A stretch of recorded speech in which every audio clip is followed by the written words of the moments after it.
These are the Photoshop instructions for using curves. You'll use this technique to edit your flat lay pictures this week. First, recently we watched a video where a guy who was doing some product photography used Lightroom to adjust the brightness, contrast, shadows, and highlights of his pictures.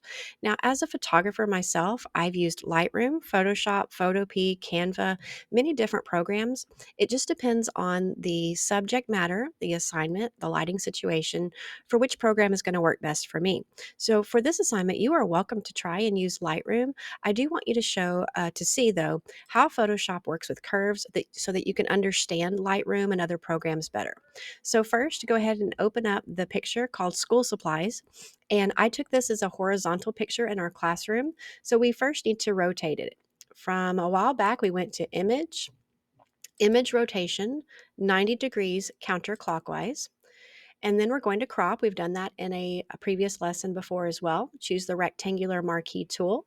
You're going to place a box around what you want to keep, cropping out all of that negative space, something like that. Image, crop. Now we're going to do what I always do to my indoor color pictures: image, adjustments, levels, auto. Okay, that brightens it up a little bit, but we still have quite a bit of gray instead of white and lots of heavy shadows. We're going to work with curves today. Go to Image, Adjustments, Curves. This white diagonal line represents your shadows and your dark colors down here on the bottom left, your midtones in the middle, and your whites and highlights on the top. We're going to slightly move the shadows and darker colors a little bit darker. When I did that, you'll notice that things like the black binder clips and the black on the hole punch got a little bit darker, just a little bit more contrast. So I've only moved that bar just a little bit, but we're going to move the whites and highlights quite a bit. As I move slowly to the left, and I'm going to go down and to the left just a little bit, you're going to see that the white really brightens up. We lose that texture of the background. We do want mostly a white solid background. And I don't want to go too far because it makes it unrealistic. So right about here, there we go. That looks a lot better.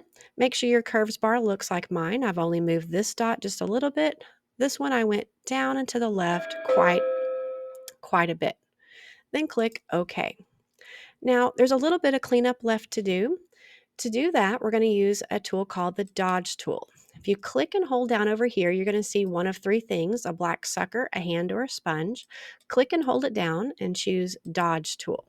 Now, I'm going to make my selection area about this big. Remember to make your selection area bigger or smaller. You have brackets next to the letter P on the keyboard. The bracket furthest away makes the selection area bigger. The bracket next to the letter P makes it smaller. So I'm going to go right about that size, about the size of one of the openings on the scissors. And at the top, make sure you have highlights chosen. What this does is it brightens up the white highlights even more and gets rid of a lot of those shadows. I don't want you to spend a whole lot of time today on this part of the assignment. I just want you to understand the technique that when we click on the shadows, they start to disappear. And the more I click, the more this gets blended. For your individual picture, I want you to spend quite a bit of time on this part. For this practice assignment, though, I just want you to see how it works. The more I click, the more these shadows go away. Keep clicking until you understand this part of the assignment and that you've cleared off some of the shadows on the assignment. And once you've gotten about that far, let's try to get rid of at least the shadows on the binder clips. Now the ones underneath it, they're pretty dark. They're not 100% going to go away, but we have lightened them quite a bit. Once you've done that, File, Save As.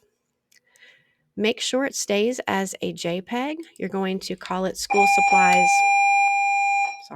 School Supplies Done. Save it in your Photoshop Lessons folder and submit that on to Schoology.